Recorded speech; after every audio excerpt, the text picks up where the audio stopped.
2-minute warning. Can we silence our phones, please?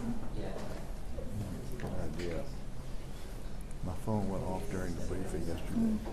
What's your ringtone? Space Force theme song. That was awesome. It's really awful. You know, so you panic and you're like, how do I turn this thing off? And you got good stink eye from Jim.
Good morning. Sorry to keep you waiting. I've just spoken for some time with President Zelensky of Ukraine.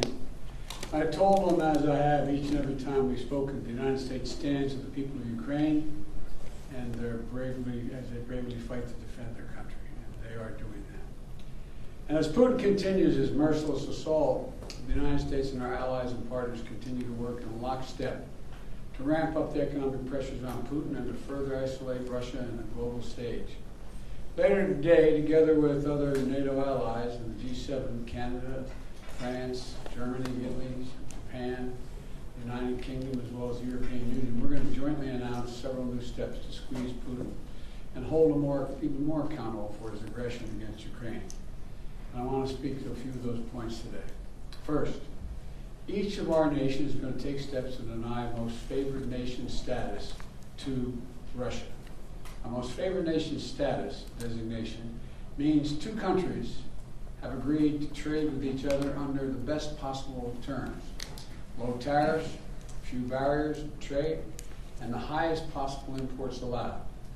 In the United States, we call this permanent normal trade relations, PNTR. It's the same thing.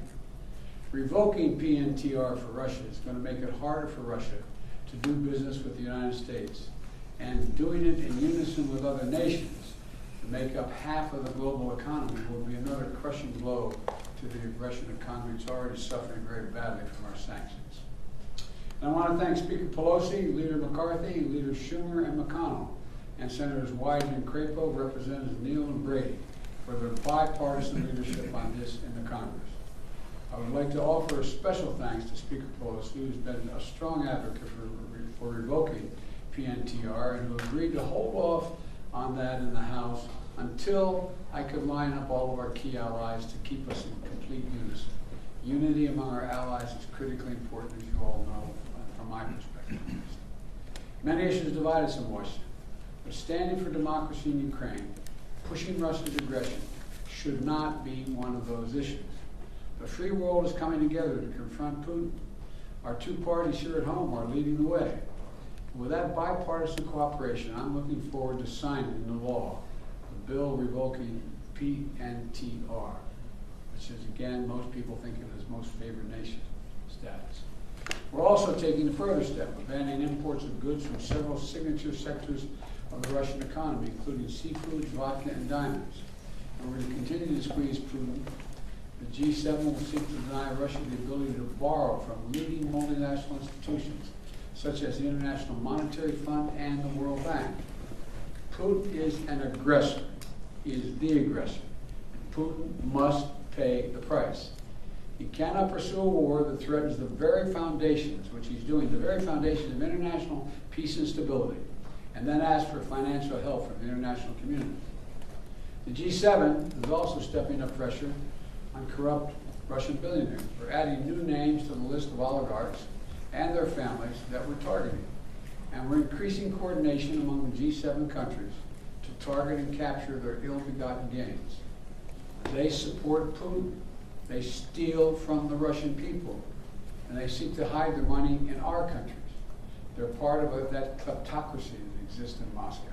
And they must share in the pain of these sanctions. And while we're going after these super yachts and vacation homes and for hundreds of millions of dollars, we're also going to make it harder for them to buy high-end products manufactured in our country. We're banning the export of luxury goods to Russia. They're also the latest steps we're taking, but they're not the last steps we're going to take.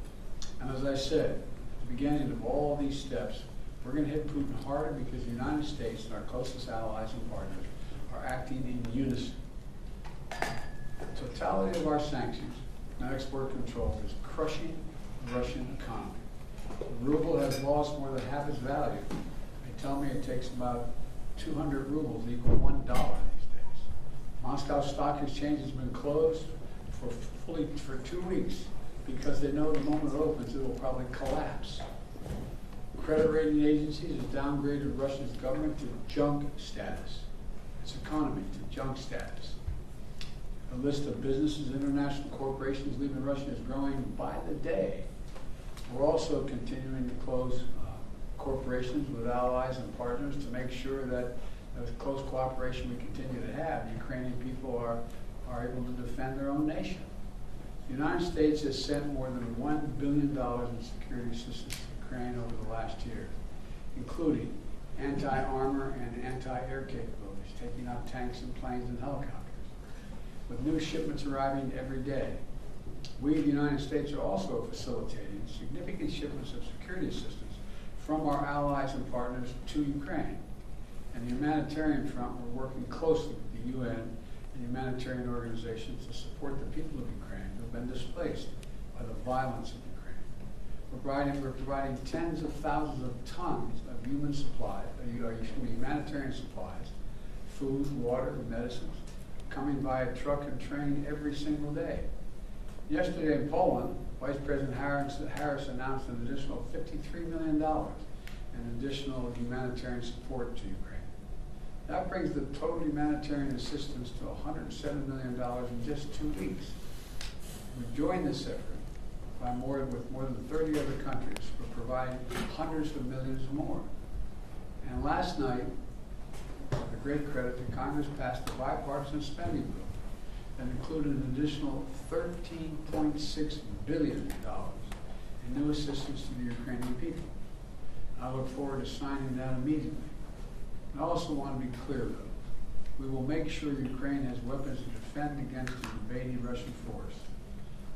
We will send money, food, and aid to save the Ukrainian people. And I will welcome Ukrainian refugees. We should welcome them here with open arms if they need access. And we're going to provide more support for Ukraine. We're going to continue to stand together with our allies in Europe and send unmistakable message. We'll defend every single inch of NATO territory with the full might of the united and galvanized NATO. We will not fight a war against Russia in Ukraine. Direct confrontation between NATO and Russia is World War III, something we must strive to prevent. But we already know Putin's war against Ukraine will never be a victory. He hoped to dominate Ukraine without a fight. He failed. He hoped to fracture European resolve. He failed. He hoped to weaken the transatlantic alliance. He failed. He hoped to split apart American democracies in terms of our positions. He failed. The American people are united. The world is united. And we stand with the people of Ukraine. We will not let autocrats and would-be emperors dictate the direction of the world. Democracies are rising to meet this moment, rallying the world to the side of peace and the side of security. We're showing our strength, and we will not falter. God bless all of you. God bless Ukraine, and God bless our troops. President Biden, your White House has said that that Russia may use chemical weapons or create a false flag operation to use them. What evidence have you seen showing that? And would the U.S. have a military response if Putin does launch a chemical weapons attack? I'm not going to speak about the intelligence, but Russia would pay a severe price if they use chemical. Would the U.S. send troops in? Defending the federal gas tax? Will this make Putin stop his war?